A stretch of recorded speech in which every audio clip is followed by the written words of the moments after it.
Bonjour et bienvenue à un autre Mardi Machin Truc.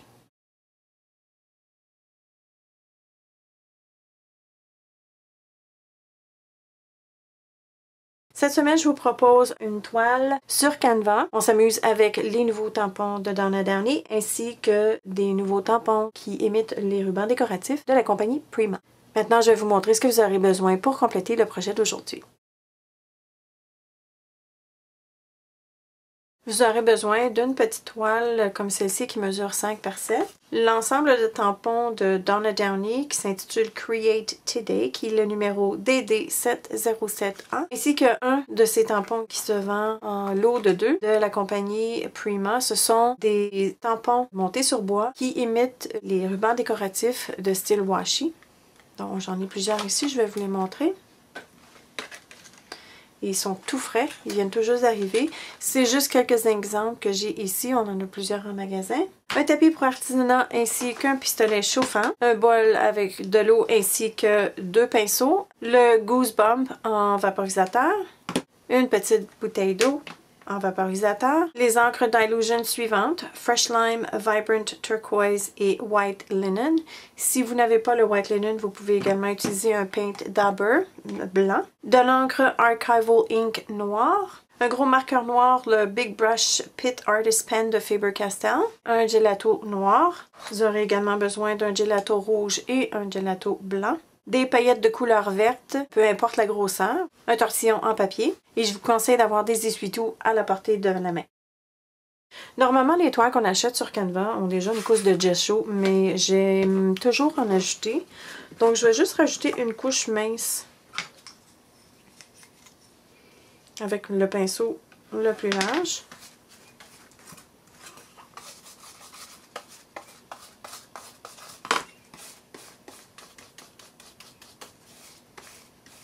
Vous pouvez laisser certains endroits sur votre toile sans gesso. Donc, quand vous allez vaporiser avec les encres, il y a certains endroits qui vont être plus intenses. Alors, moi, je pense que c'est ça que je vais faire. Je vais laisser un tout petit, une espèce d'espace sur les 4 côtés. Maintenant, je vais faire sécher avec le pistolet chauffant pour accélérer le processus. Le projet que je fais aujourd'hui, en fait, pourrait très bien se faire en carte également. C'est juste que j'ai choisi, moi, de le faire sur toile. Donc maintenant, je peux commencer à vaporiser. Je vais commencer avec le Vibrant Turquoise et je vais suivre avec le Fresh Lime. Maintenant, on ne rit pas, je revais mes gants parce que j'ai des craquelures sur les mains. Je vais préparer également ma bouteille d'eau parce que ça va suivre quand même assez rapidement. Alors, je vais vaporiser. Je vais commencer par le turquoise vers le bas de la toile. Et je vais suivre avec le vert lime, comme ceci. Et je vais vaporiser un peu d'eau pour diluer certains endroits. Et c'est là que votre interprétation va ressortir. Alors, vous pouvez rajouter de l'encre à votre gré. Si vous voulez en rajouter comme c'est ici, en vers le haut, c'est libre à vous. Je vais faire laisser couler mon encre ici. Alors, vous vous amusez à créer vos propres arrière-plans. Et je vois que je vais juste pencher ça un petit peu par là parce que je vais avoir un peu plus de turquoise vers le bas également. Je vais peut-être rajouter du turquoise ici. Bon. Ok, alors quand vous êtes satisfait du résultat, vous faites sécher un peu. Il y a beaucoup d'encre sur ma toile, elle est très saturée. Ma toile est presque sèche. Je vais vous montrer ce que ça donne de plus près. Alors comme vous voyez, les endroits où j'ai pas rajouté de gesso, c'est un petit peu plus saturé, un peu plus foncé. Et mes encres ont pâli au séchage. Maintenant, je vais me créer une espèce d'endroit avec du blanc. Si vous n'avez pas le vaporisateur White Linen, je sais que on en a recommandé d'autres en magasin. si vous êtes chanceuse que vous avez mis une grappin dessus, tant mieux. Je sais qu'ils vont s'en venir bientôt, mais vous pouvez également prendre en attendant de la peinture blanche diluée avec un peu d'eau ou le Paint Dauber ou même le Picket Fence, le Distress Stains Picket Fence. Alors, j'ai réussi à en avoir une bouteille, alors je vais m'en servir. Donc, ce que je vais faire, c'est que je vais me créer une espèce d'endroit un petit peu plus pâle ici, parce que c'est là que je vais estampiller mon image principale. Alors, je me concentre à cet endroit-là. Je vais faire sécher. Ça va évidemment diluer un peu l'encre que vous avez en dessous. J'ai décidé de rajouter un petit peu plus de turquoise. Et ce que je vais vous montrer, ce que ça donne. Ça donne comme une espèce d'effet marbré, ça se mélange avec le blanc et j'aime beaucoup l'effet. Alors je vais le laisser sécher comme ça que je vais voir ce que ça donne. Bon, ma toile elle est sèche maintenant et je vais commencer à estampiller mes images. J'ai isolé ici, je vais me rapprocher, j'ai isolé ici l'arbre du jeu de tampon ainsi que le cœur et le souhait qui dit « Artists create from emotional truth ». Donc, pour estampiller tous ces images-là, je vais utiliser l'encre Archival Ink en Jet Black. Et je vais commencer par le cœur.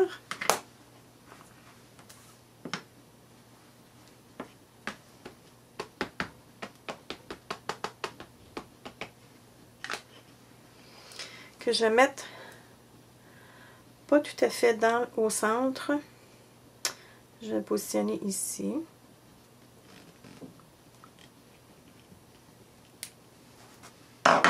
Comme ceci.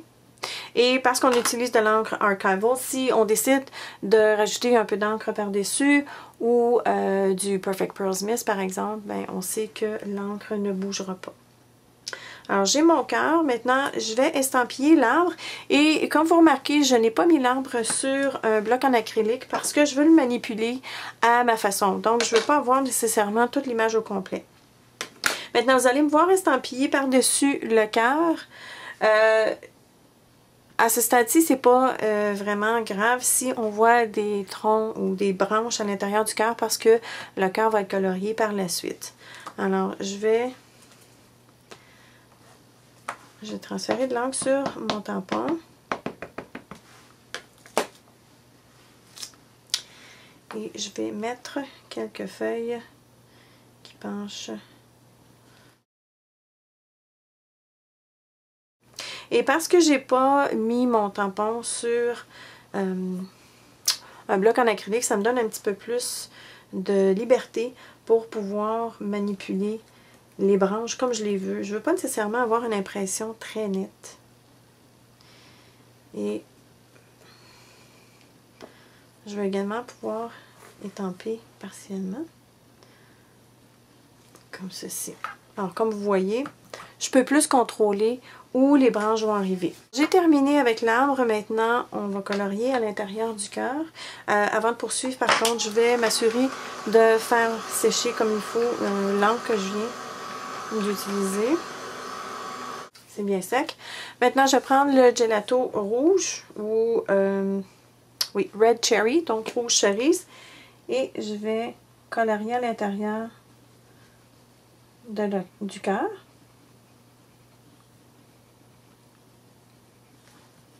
Et je m'en fais pas trop si ça dépasse. Maintenant, pour répandre le gelato, vous pouvez utiliser vos doigts. Ou bien, vous pouvez utiliser un tortillon comme ça ici. J'aime mieux utiliser mes doigts.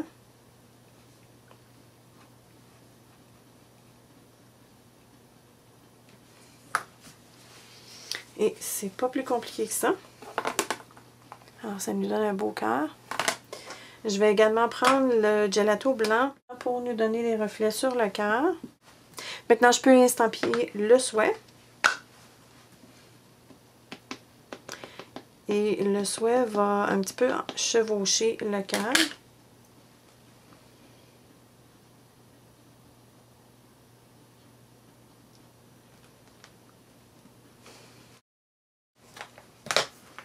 Encore, je vais faire sécher.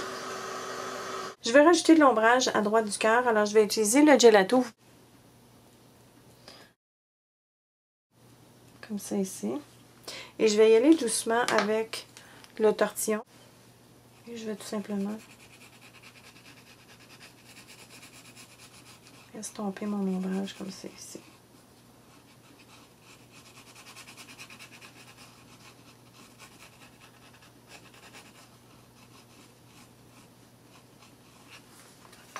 Comme ceci. Alors, ça nous fait juste un petit ombrage. Vous pourriez également en mettre en haut ici. C'est ce que je vais faire.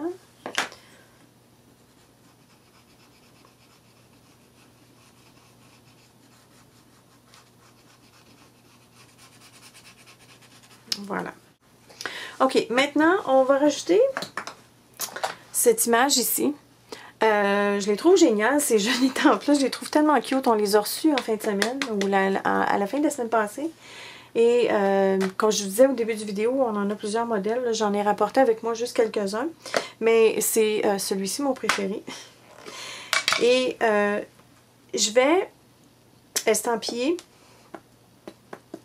cette image-ci. Pareil comme si on essayait de retenir le cœur avec deux morceaux de ruban décoratif. Alors, je vais en mettre un ici. Puis, je ne veux pas avoir une image complète. Je vais avoir quelque chose comme ça ici. Donc, je vais manipuler mon tampon de façon où est-ce que j'ai pas une impression complète. Peut-être que celle-ci, je le veux un petit peu plus importante. Comme ça ici. Et je vais en mettre une en haut pour, en guise de collant. Pareil comme si on avait pris un ruban pour accrocher la toile au mur. Je trouve que c'est une idée un petit peu rigolo. C'est un peu farfelu, mais c'est mon idée. Donc, je vais... Voilà, comme ceci. Alors, c'est ce que ça donne. On n'a pas terminé. Évidemment, ça ne serait pas un projet à la CC s'il n'y avait pas de paillettes. Donc, je vais rajouter des paillettes en guise de feuilles. Maintenant, avant de faire ça, je vais m'assurer que ce soit vraiment complètement sec. Donc, la dernière étape, c'est de rajouter nos paillettes. J'amène mes paillettes. Je vais commencer par vaporiser le Goosebump. Je vais concentrer mon jet sur les branches ici. Évidemment, ça se peut que ça se propage un peu partout, mais c'est pas grave parce que je vais pouvoir contrôler avec les paillettes, je vais pouvoir contrôler où je les veux. Alors, je vais vaporiser surtout, je peux même ici couvrir le bas si je voulais. Je vais vaporiser où j'ai mes branches d'arbres. Et ce qui est intéressant aussi, c'est que ça pâlit un peu le liquide qu'on a ajouté. Pas le liquide, mais l'encre. Je vais me servir de mon pinceau à bourron pour envoyer mes paillettes par-dessus le Goosebump. Maintenant, c'est sûr que pour faire cette opération-là, il faut agir vite parce que le Goosebump va sécher quand même assez rapidement. Alors, il n'y a rien qui vous empêche là, de vaporiser par la suite. Si vous voulez en rajouter. Et je ne veux pas couvrir non plus toute la surface de mon arbre, évidemment. Parce que je veux quand même voir l'image estampillée. Bon, alors quand vous êtes satisfaite avec ça, vous laissez sécher un peu comme ça à plat avant de secouer. Et je vais vous revenir après. Ok, alors mon Goosebump est sec. Et ce que je vais faire, je vais prendre un pinceau sec. Et je vais tout simplement balayer par-dessus les paillettes pour enlever l'excédent.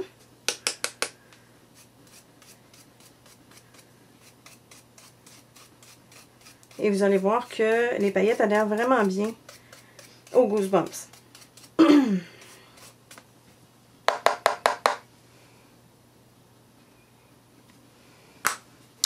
Alors voilà ce que ça donne.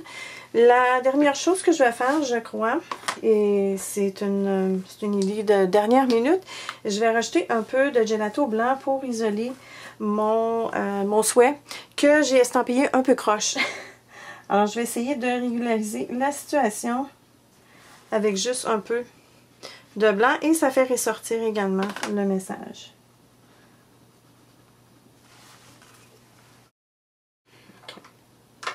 Maintenant, ce que je vais faire avec mon Big Brush, je vais tout simplement passer autour de ma toile pour enlever pour coloriser un peu là, le pourtour. Je ne veux pas le laisser blanc. Alors, je vais tout simplement passer comme ceci sur les côtés. Et lorsque l'encre va être sèche, elle va être permanente.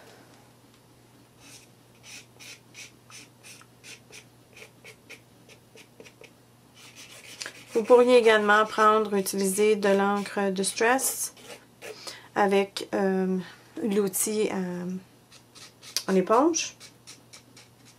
Mais puisque j'ai mon marqueur de sortie, je vais l'utiliser.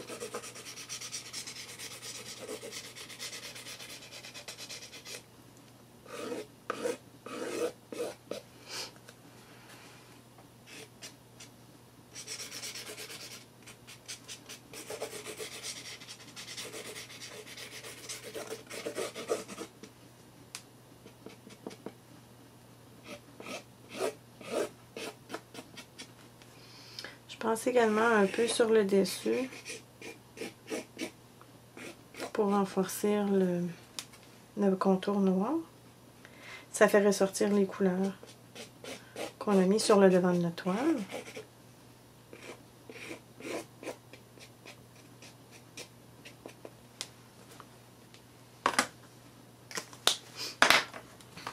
Et voilà! Alors, j'espère que ce projet vous a plu. Comme je vous disais auparavant, on pourrait très bien l'adapter sur une carte de souhait. Ça fait un beau cadeau à donner également, comme ceci, sur une toile. Vous pouvez également l'encadrer.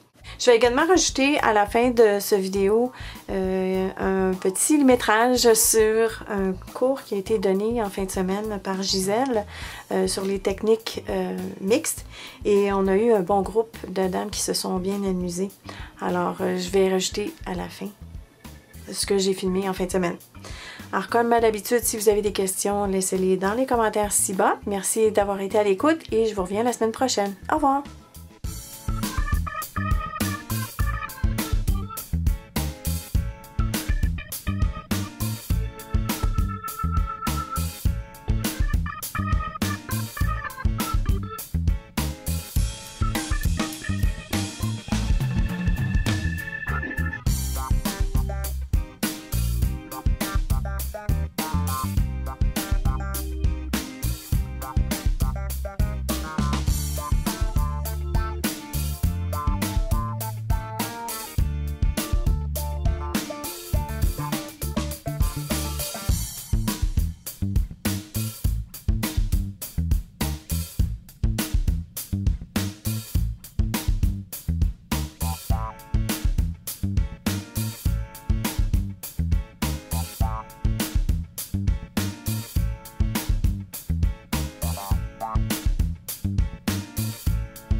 Bye.